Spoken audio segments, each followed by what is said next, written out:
जमशेद साहब, आज दौरान डकैती मुज़ाहमत हुई है, एक डाकू हलाक हुआ है, एक शहरी की जान गई है, ये वारदातों में इजाफा हो रहा है, क्या कहेंगे?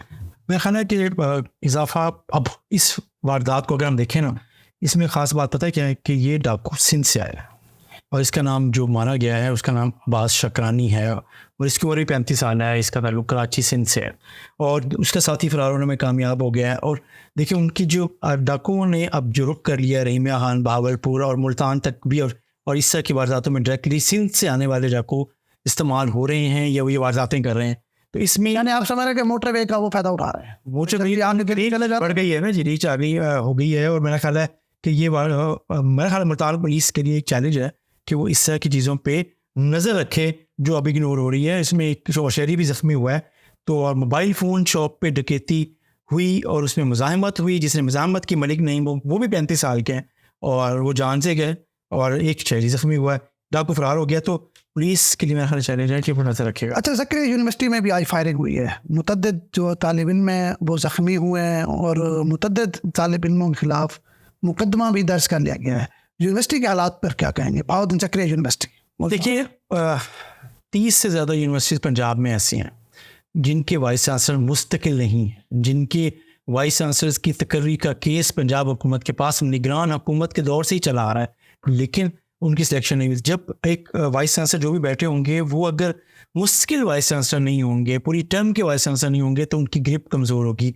बहरहाल आज का जो वाक़या है उसमें जो जिस पर आप बात करें उसमें 2 ग्रुप हैं, ठीक है। एक निसार गुरमानी ग्रुप है जो एग्री का स्टूडेंट है और दूसरा उमैर जट है जो लॉ का स्टूडेंट है, जट ग्रुप है।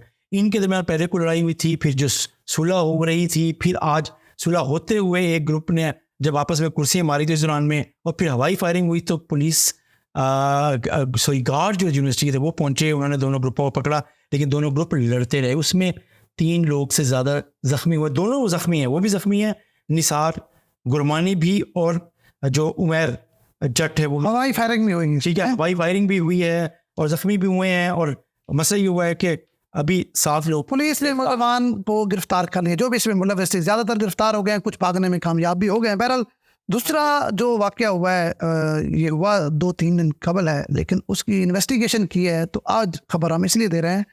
वो जो बड़ा सोशल मीडिया पे वायरल भी है कि एक SSG कमांडो है और वो मुजफ्फराबाद चेक पोस्ट पे पकड़ा गया है, 170 किलो चरस थी उसके पास, लेकिन तहकीक के बाद पता चला कि वो गुज़श्ता 6 माह से एक फराडिया था जो SSG कमांडो की यूनिफॉर्म भी इस्तेमाल कर रहा था और आर्मी की तरह जो गाड़ी है उस पर उसने पेंट भी किया हुआ था। तो ये पुलिस काफ़ी दिनों से इसके ताक़ब में थी, जो परसों वो पकड़े गए। देखिए फिर वही बात, सबसे पहले जो बाकी तफसील आपके पास शायद मुझसे भी ज़्यादा है, लेकिन अगर आप ये देखिए सोशल मीडिया पे एक क्लिप आया है, उसमें नहीं पता लग रहा उस वक्त तक कि क्या हो रहा है। और अगर कोई आर्मी ऑफिशियल होता भी तो क्या पुलिस इतनी आसानी से और इतनी कैजुअली कोई एक वीडियो बनाती, उसे पहले शेयर करती, वो हो जाती, ताकि एक मॉब एक साइकी होती है ना डेवलप होता, एक माहौल बनाया जाता। तो पता था क्योंकि पुलिस तो ताक़ब कर रही थी। लेकिन इस चेक पोस्ट से गुज़श्ता 6 माह से ये बंदा गुजर रहा है गाय बगाए, तो पुलिस तो इसके ऊपर कड़ी नज़र रखे हुए थी कि आर्मी की गाड़ी है, इस तरह ये गुजरता है। उसके साथ 3 और लोग भी थे, तो और उनका ताल्लुक KP से है, KP से जैसे उनका ताल्लुक। तो ये लेकिन जैसे ही आज अभी तक मुख्तलिफ ग्रुपों में वो इस तरह के शेयर होते देखें और फ्रंट हम के खिलाफ कोई खबर हो, झूठी खबर हो, प्रोपेगेंडा ज़्यादा किया जाता है, किया जा रहा। हमें पता है कि ये खबर बिल्कुल झूठी है, इसमें वो लोग जो हैं उनकी मुकम्मल तहकीक हो गई है, वो कौन लोग हैं, मतलब उनमें से किसी का भी आर्मी से कोई तल्लक नहीं था। लेकिन सोशल मीडिया पे तो ऐसे होता है कि जैसे बस देखें। और इस वक्त जो सियासी हमारे तकसीम है वो हमारे यहाँ इदारों को नुकसान पहुँचा रही है, हमारी बाहिमी जो ताल्लुक़ है उसको भी नुकसान पहुँचा रही है और कमज़ोर कर रही है सोसाइटी को। मैं ये बता रहा हूँ, और फौज का मोराल भी डाउन हो रहा है इस प्रोपेगेंडा से। सिर्फ फौज का होगा, पुलिस का होगा, सबका ही हो रहा है ना। अच्छा जमशेद साहब, एक और खबर है, मुमताज़ाबाद पुलिस SHO समेत मुतद्दिद जो हमला है उस पर CPO मुल्तान ने मुकदमा दर्ज कर लिया। और पता क्यों किया है? कि जो 400 बोतल शराब की इन्होंने कहीं से बरामद की, वही 400 की 400 बोतल SHO साहब ने किसी मंशियात फरोज को बेच दी। कौन से SHO थे बोल दें? SHO मुमताज़ाबाद है, कोई रो आसर साहब है या शायद। तो वो जिस खातून से ये बरामद हुई है उसने पकड़वा दिया कि मुझे SHO ने और फलां लोगों ने ये शराब दी है। CP मुल्तान ने उनके खिलाफ मुकदमा भी दर्ज किया। सदी अली डोगर साहब, जी सर। अब वाकई कब तक ये उनके खिलाफ सीरियसली कार्रवाई होगी, गिरफ्तारी भी होगी, नहीं होगी, मुकदमा तो दर्ज हो गया? देखिए ये सीरियस चार्जेस हैं इनके ऊपर, मतलब एक SHO खुद मंशियात फरोशी में मुलविस है, तो मेरा नहीं ख्याल कि वो किसी सूरत बच पाएगा, उसके खिलाफ कानूनी कार्रवाई हटा दिया गया उसको?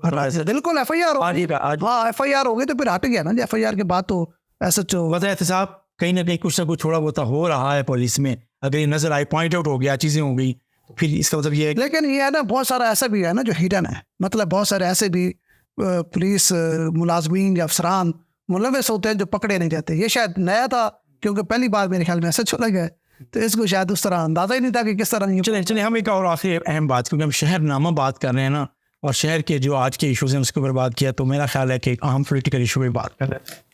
यूसुफ रज़ा गिलानी साहब जो चेयरमैन सेनेट हैं, वो आए हैं इस दिन से यहाँ मुल्तान में हैं, अपनी कुछ सरगर्मी वो सर्किट हाउस में रखते हैं और उनके मीटिंग रूम में वो मुख्तलिफ वफूद से मुलाकातें करते हैं और चीज़ें। लेकिन आज तैमूर महे जो उनके बेटे के ख़िलाफ़, अब अली कासिम गिलानी के खिलाफ इलेक्शन में हिस्सा ले रहे हैं, उन्होंने आज रिटर्निंग ऑफिसर की एक एप्लीकेशन दी कि गिलानी साहब ये सर्किट हाउस किस तरीके से इस्तेमाल कर सकते हैं। वो तो अपने बेटे की कंपेन चला रहे हैं, इल्ज़ाम उन्होंने आयद किया और चीज़ें की।